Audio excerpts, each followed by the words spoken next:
When they analyzed the Diet Pepsi data, they were asking the wrong question. They were looking for the perfect Pepsi, and they should have been looking for the perfect Pepsis. Trust me. Welcome to Cafe Organica. How may I help you? Yeah, can I just get some coffee, please? What kind, sir? Latte, cappuccino, macchiato, espresso?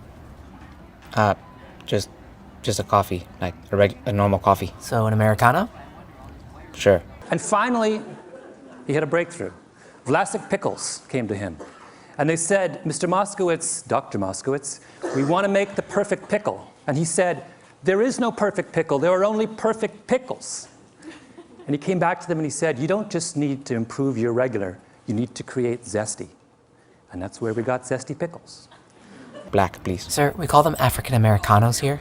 That's pretty racist, but okay, sure. I'll take one African Americano, please. Great. Then the next person came to him, and that was Campbell's Soup.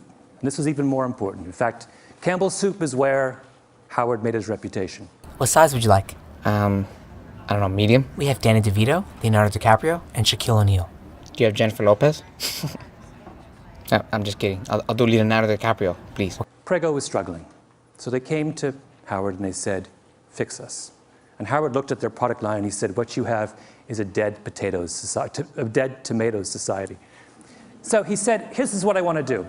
And he got together with the Campbell's Soup Kitchen and he made 45 varieties of spaghetti sauce. And he varied them according to every conceivable way that you can vary tomato sauce. What kind of milk? We have almond, soy, oat, macadamia, cow, dog, rat, hamster. No milk, please. So you realize that all Americans fall into one of three groups. There are people who like their spaghetti sauce plain. There are people who like their spaghetti sauce spicy. And there are people who like it extra chunky. And of those three facts, the third one was the most significant. Because at the time, in the early 1980s, if you went to a supermarket, you would not find extra chunky spaghetti sauce. It's like that hot, iced, warm, freezing, room temp, frozen, on fire. Iced, please. Cubed ice, crushed ice, dry ice, wet ice, snowflakes, snow, Jesus dust. Christ. Cubed, I guess, please. Square cubes, rectangular cubes, small cubes, one giant cube. Square cubes, okay, please. And that's when you started to get 7 different kinds of vinegar and 14 different kinds of mustard and 71 different kinds of olive oil and then eventually even ragu hired Howard. And Howard did the exact same thing for ragu that he did for Prego. And today, if you go to the supermarket, a really good one, and you look at how many ragus there are, do you know how many there are? 36. In 6 varieties. Cheese, light, robusto, rich and hearty, old world traditional, extra chunky garden. That's Howard's doing. That is Howard's gift to the American people. So like that in a glass, metal, wood, hydro flasks, biodegradable canteens. You know what, bro? I'll just take whatever you recommend. Okay, how's that? Now, why is that important? It is, in fact, enormously important. I'll explain to you why. Because what Howard did is he fundamentally changed the way the food industry thinks about making you happy. What I would recommend in the morning, the afternoon, at night. I really don't give a shit. Okay, great.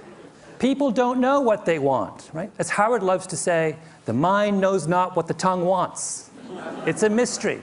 Great, so that'll be 1 Leonardo DiCaprio, African Americano, no milk, square cubed ice in a biodegradable canteen, as per my recommendation. Is that right? If I asked all of you, for example, in this room, what you want in a coffee, you know what you'd say? Every one of you would say, I want a dark, rich, hearty roast. So people always say when you ask them what they want in a coffee, what do you like? Dark, rich, hearty roast. What percentage of you actually like a dark, rich, hearty roast? According to Howard, somewhere between 25 and 27% of you. Most of you like milky, weak coffee. But you will never, ever say to someone who asks you what you want that I want a milky, weak coffee. So that's number one thing that Howard did. I don't give a shit. Fantastic. Can I offer a blessing with your order? Excuse me? A blessing? We have a shaman in the back who can bless your coffee and you can get all the positive energy you need. Oh, I'm sorry. Howard not only believed that, but he took it a second step, which was to say that when we pursue universal principles in food, we aren't just making an error, we are actually doing ourselves a massive disservice. And the example he used was coffee. And coffee is something he did a lot of work with Nescafe. If I were to ask all of you to try and come up with a brand of coffee, a type of coffee, a brew, that made all of you happy, and then I ask you to rate that coffee, the average score in this room for coffee would be about 60 on a scale of 0 to 100. Get me a coffee, a normal coffee. None of this white people shit. Just one regular coffee, please. I apologize, sir. It's coming right up. Thank you. Is the difference between coffee that makes you wince and coffee that makes you deliriously happy.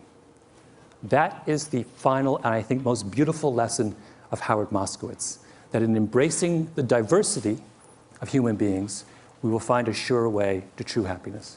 Thank you. That'll be $5.50, please. Okay. Can I get change, please? You want that in fives, singles, quarters, dime? You know what? You can keep the change. Bitch.